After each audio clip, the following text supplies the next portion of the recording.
Hello everyone, welcome to Genic JE study. स्वागत है आप सभी का करंट अफेयर के टॉपिक में।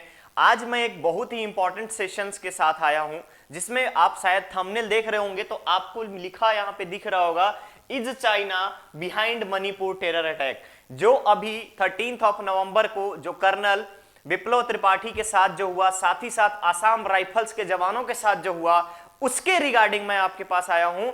क्या उस टेरर अटैक के पीछे पीपल लिबरेशन आर्मी जो थी, उसके साथ साथ मणिपुर नागा फ्रंट जो था, पीपल्स फ्रंट था, जो उग्रवादी संगठन है, उसके रिगार्डिंग आपका यहां पे आसाम राइफल्स पे जो हमला हुआ, आसाम राइफल्स के जो कन्वे पर हुआ, यानी कि इस टेरर अटैक में आप देख रहे होंगे कि यहां पे ये है विप्लव त्रिपाठी जी, विप्लव त्रिपाठी जी। साथ ही आप यहां पे देख रहे होंगे उनकी फैमिली है, ये उनकी एक छोटी सी इमेज आपको दिख रही होगी। यहां पे एक 8 साल का बच्चा भी है। इस टेरर अटैक में आसाम राइफल्स के जवानों के साथ साथ ये इनकी पूरी फैमिली वहां पे शहीद हो गई। मार्टियरडम प्राप्त हुआ, इन लोगों को शहीद हो गए, वीरगति को प्राप्त हुए। अब सबसे बड़ा पॉइंट ये है कि क्या इस टेरर अटैक के पीछे चाइना का हाथ है या नहीं। चलिए देखते हैं इसको देखते हैं। अब आपको यहां पे 2 इमेज दिख रहा होगा, जिसमें एक इंडिया का मैप है, दूसरा है आपका मणिपुर का। अब आप इसको ध्यान से देखिएगा, यहां पे है मणिपुर, ये है मणिपुर जो आपका म्यांमार के साथ बाउंड्री शेयर करता है। अब इसी इमेज को हम यहां पे इनलार्ज करके देख रहे हैं। अब आप देखिएगा कि जो टेरर अटैक हुआ, जो पीपल लिबरेशन आर्मी के द्वारा जो आतंकी हमला हुआ उस कन्वे पे, वो यहां पे हुआ। चंद्रचूर जिला जो था, चूरा चंद्रपुर एक जिला है मणिपुर में, वहीं पे ये टेरर अटैक हुआ एक गांव के पास में, जब ये लोग कहीं से आ रहे थे। इनके काफिले पर हमला हुआ पीपल लिबरेशन आर्मी का। अब आप देख रहे होंगे कि हर न्यूज में आपको इनके बारे में दिख रहा होगा। आखिर इतने दिन से सोया हुआ पीपल लिबरेशन आर्मी अचानक से कैसे जागा? अब उसके बारे में सोचिएगा, अब उसके बारे में देखिएगा। यहां पे आपको जितना भी चीजें मैं आपको बता रहा हूं, उस चीज को समझिएगा। 1972 में सबसे पहले इंडिया में शामिल हुआ मणिपुर जो है 1972 में इंडिया का एक स्टेट बना।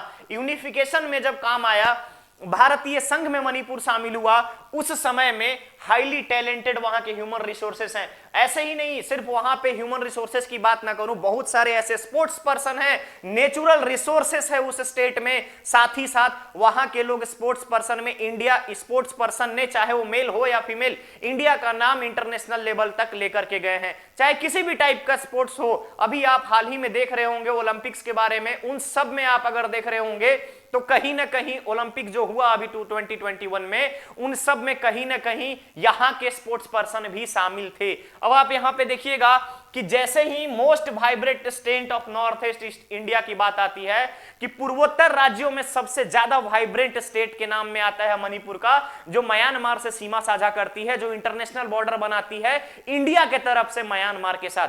अब इस चीज को समझिएगा कि क्या है यहां पे, जब 1972 में ये बना, उसके बाद से वहां पे कई ऐसे जो ग्रुप्स थे, मिलिटेंट ग्रुप्स थे, जिनमें से एक था आपका united national liberation front, UNLF. पहला था आपके UNLF, united nation liberation front. दूसरा था आपका people's liberation army of Manipur. फिर था आपका people revolutionary party of Kangleipak. उसके बाद था आपका कांगलेई पाक कम्युनिस्ट पार्टी। ऐसे बहुत सारे थे। उसके बाद नागा पीपल फ्रंट था मणिपुर के लिए।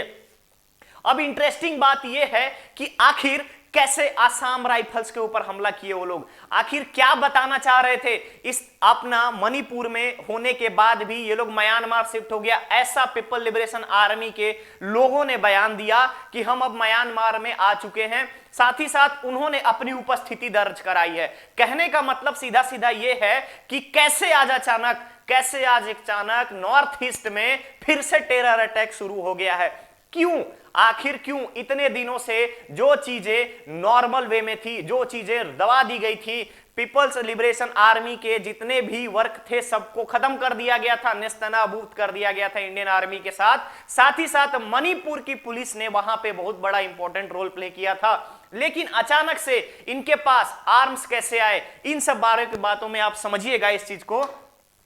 अब आपको यहां पे देख रहे होंगे आप, आपको दिख रहा होगा मणिपुर एम्बस के बारे में हर जगह पे मासिव, देखिए आप, ये टाइम्स ऑफ इंडिया का आर्टिकल है, ये आपका हिंदुस्तान टाइम्स का आर्टिकल है। सेम अगर आप और भी न्यूज़पेपर्स में देखेंगे, कोई भी ऐसा नेशनल लेवल का न्यूज एजेंसी नहीं था जिसने इस न्यूज को कवर नहीं किया। आप यहां देख रहे होंगे ओपी इंडिया की बात, यहां पे देख रहे होंगे आपका टाइम्स न्यू का है, ये टाइम्स नाउ का है। उसके बाद अगर आप देखेंगे यहां पे देखेंगे तो डेक्कन क्रॉनिकल ने भी इस चीज को दिखाया है कि कैसे किस तरीके से उन लोगों को एम्बस अटैक में जो आए हैं, एम्बस अटैक में जो विप्लव त्रिपाठी जी जो हमारे कर्नल रैंक के ऑफिसर थे वहां पे आसाम राइफल्स में, उनको किस तरीके से कन्वे के टाइम में आसाम राइफल्स के जवानों के साथ शहीद कर दिया गया, कैसे उनके ऊपर अटैक हुआ। अब यहां पे देख रहे होंगे ये भाई साहब का, इनका चेहरा देखने से ही, यहां ये न्यूज 18 का एक कटिंग है, इनका चेहरा देखने से ही आपके मन में 4-5 चीजें आ जाएंगी।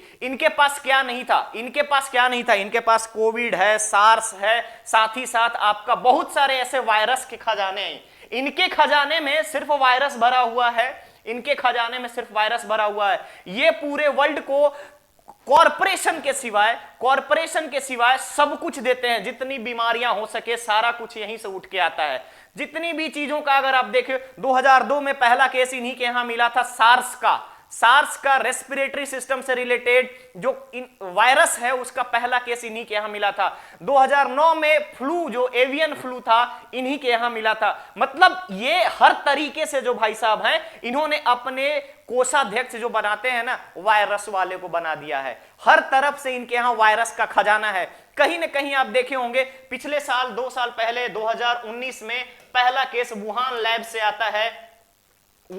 से आता है। इनके पास कोविड का पूरी दुनिया को तबाह कर दिया इनने। और इन्होंने क्या किया अपने लिए, इनके पास सिवाय वायरस के और कुछ भी नहीं है। अब आप देखिएगा कि इसमें किस तरीके से डायरेक्टली और इनडायरेक्टली शामिल है। अब देखिए ब्रेकिंग न्यूज में एक ये चीज आई है कि ये आर्म्स जो हैं, आर्म्स के बारे में बताया गया है कि ये चाइनीज आर्म्स है। अब आपके पास यहां पे स्टैंड क्लियर हो गया होगा, आपके माइंड में ये बात क्लियर हो गई होगी कि ये जो भाई साहब हैं जो देख ही रहे हो आप, इनको देखने से ही लगता है कि वायरस से पीड़ित हैं ये पहले से ही।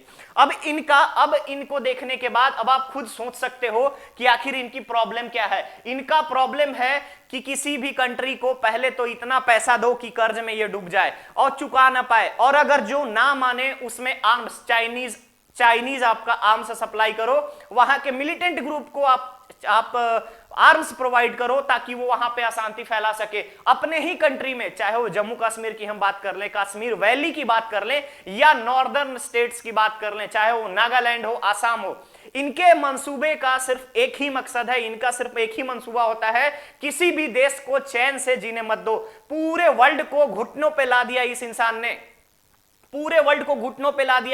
ने, कोविड-19 में लाखों लोगों की मौत हुई, लेकिन इनको जरा सा भी अफसोस नहीं होता है। क्यों? क्योंकि ये तो कम्युनिस्ट है ना, इनको क्या फर्क पड़ता है किसी के मर जाने से, या किसी के शहीद होने से, या पूरी दुनिया तबाह हो जाने से। इनको सिर्फ अपना मतलब है कि अपना ट्रेड और बिजनेस इनका अच्छे से चलता रहा, अच्छे से चलते रहे, अच्छे से जितने भी गरीब कंट्री हैं उन सबको हम तबाह करते रहे। मुद्दे की बात यह है कि अब आप ये जो देख रहे होंगे ब्रेकिंग न्यूज जो आई है, इसमें यह बोला गया है कि मणिपुर की पुलिस ने इंडियन आर्मी के साथ एक ऑपरेशन चलाया, कंबाइंड ऑपरेशन चलाया। उस ऑपरेशन में पीपल्स लिबरेशन आर्मी के 4 आतंकियों को मार दिया गया है। उनके पास से जो बरामद हुआ है वो ये चीज है, MG19 के ग्रेनेड मिले हैं इनके पास। अब आप देख रहे होंगे यहां पे MG19 के ग्रेड इनके पास से मिले हैं जिन लोगों को मारा गया, और जो आर्म्स मिले हैं वो सब के सब चाइनीज आर्म्स हैं। जितने भी आर्म्स हैं सब चाइनीज हैं। इसका मतलब है कि ये कहीं ना कहीं हर